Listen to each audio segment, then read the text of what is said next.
The city had finally quieted. Midnight had folded itself gently over the skyline of Austin, and the streetlights flickered like cautious prayers whispered into a storm. Elon Musk, in a dark overcoat and silence heavier than usual, walked up the stone steps of an old cathedral with his son, X, by his side. The church was nearly empty.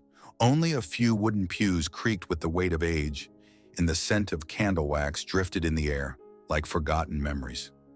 The stained glass windows caught the moonlight in colors too soft to be artificial, and for a moment it felt like time didn't exist. X, no longer the small boy who asked about rockets and Mars every other day, looked up at the crucifix hanging above the altar. He wasn't speaking like a child anymore. He had grown into questions that didn't come with obvious answers. "Dad," he said, his voice echoing in the high stone arches, "I think I can feel something here. I understand God better now. It's not about seeing him. It's about feeling that he's been near me all along," he explained, his gaze not shifting from the altar. Elon didn't respond immediately. His eyes studied the flicker of candlelight dancing along the marble floor. He wasn't used to this kind of silence, the kind that demanded he listen, not calculate. "I mean," X continued, lowering his voice, as if the walls themselves deserved reverence, "I think I'm a piece of him, a fragment of whatever he is. And if that's true, then I want to live like it means something," he reflected, sincerity spilling into every word. Elon finally turned his head, slowly, and looked at his son. There was no space tech vocabulary in this church, no business meetings, no digital urgency, just his boy and questions that felt older than both of them. "And you, Dad?" X asked, this time softer, more careful. "What have you done to reach him? To reach God?" he asked, tilting his head with quiet gravity. There was a beat of silence, a full beat. Elon blinked once, then exhaled deeply, like he had been holding his breath since 1999. "I've built everything man could dream of: machines that fly, cars that drive themselves, satellites that orbit our planet like silent sentinels." He began slowly, he explained, his voice steady. "But none of those things have ever gotten me closer to him. They've only made the silence louder." X said nothing for a moment. Then he nodded, as if he'd suspected that answer all along. "You always said life is complicated, but this church, it doesn't feel complicated here. It feels cyclical, like birth, life, death, one spinning shape," he said, his voice laced with both awe and simplicity. Elon looked up at the stained glass now, where a deep blue beam of moonlight painted across the image of a lamb in a field. "You're right," Elon replied finally, he admitted, his voice nearly a whisper. "It's a circle, but one we only start understanding when we stop trying to run through it." And then, after a long silence between them, pregnant with thoughts neither of them knew how to say, X asked one more question. "Dad, do you think God loves you?" he asked, not with judgment, but with genuine wonder. Elon turned away just slightly, and for the first time in a long time, he had no immediate answer. For a few long seconds, Elon didn't move. X's question had echoed deeper than the marble floor or the Gothic arches above them.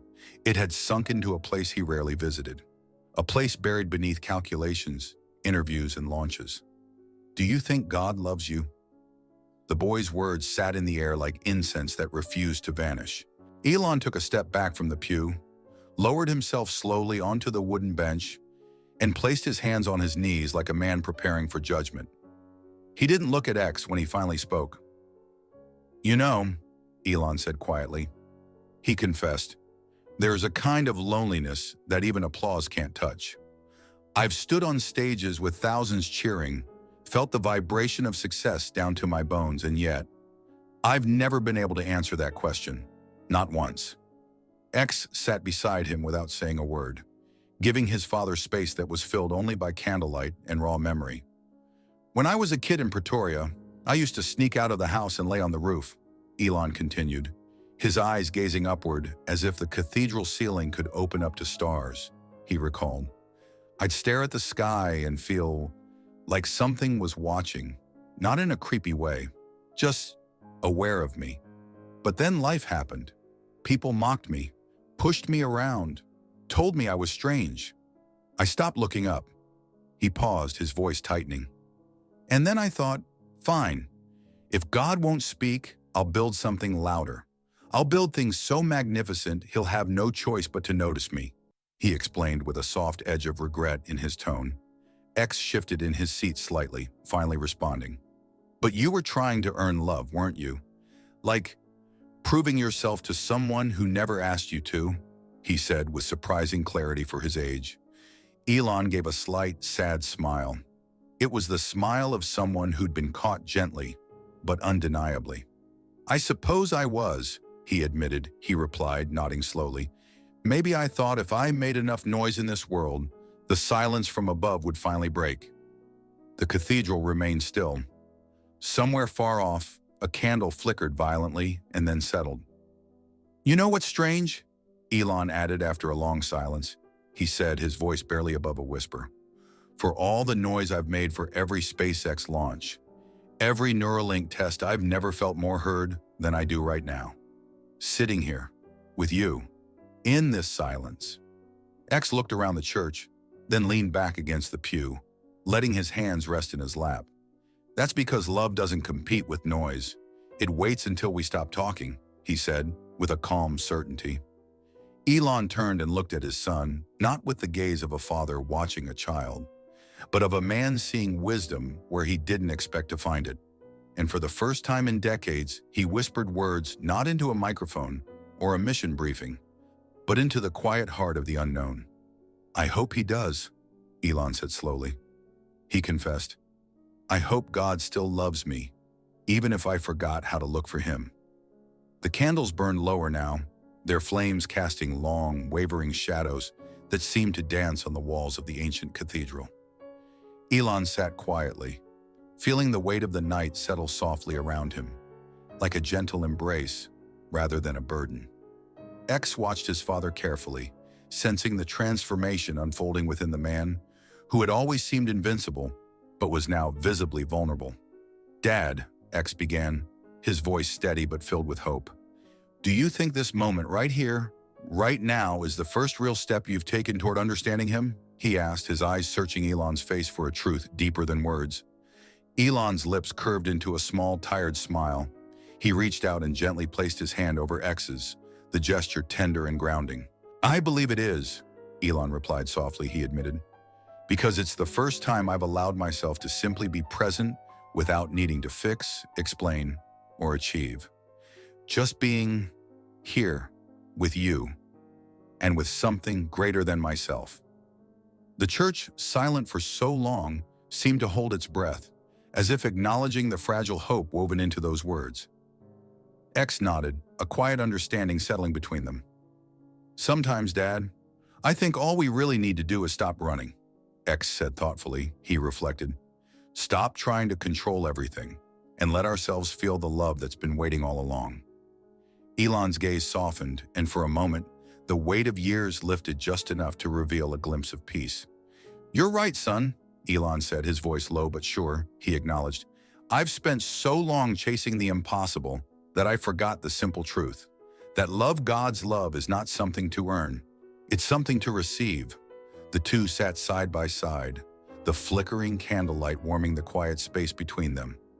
As the night deepened, Elon found himself no longer searching for answers, but embracing the questions, and in that acceptance, he felt a spark of faith beginning to kindle within. Thank you for bringing me here tonight, Elon said quietly. He expressed, turning to X with genuine gratitude.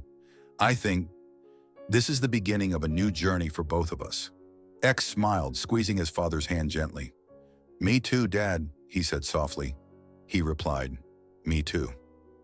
In X's innocent yet profound questions, we see the purest form of seeking an untainted yearning to connect with a love that does not demand proof, but offers grace freely. Elon's journey reveals that no matter how far one has soared, how loud one's achievements, the path to true peace begins when we stop chasing and start listening. This story is not simply about a billionaire and his son in a church. It is a reflection of every soul wrestling with silence, searching for meaning beyond success and struggle. It invites us all to consider, how often do we pause to ask ourselves if we are truly present? If we dare to stop the noise of ambition long enough to feel the gentle presence of love? Faith, as Elon learns, is less about certainty and more about courage, the courage to embrace the unknown, to be vulnerable, and to accept that sometimes the greatest answers come not from understanding, but from surrender. And perhaps in that surrender lies the truest connection, not only to the divine, but to each other. Let's keep the conversation going. Subscribe, share, and drop your thoughts below. Your perspective is valuable and might inspire others.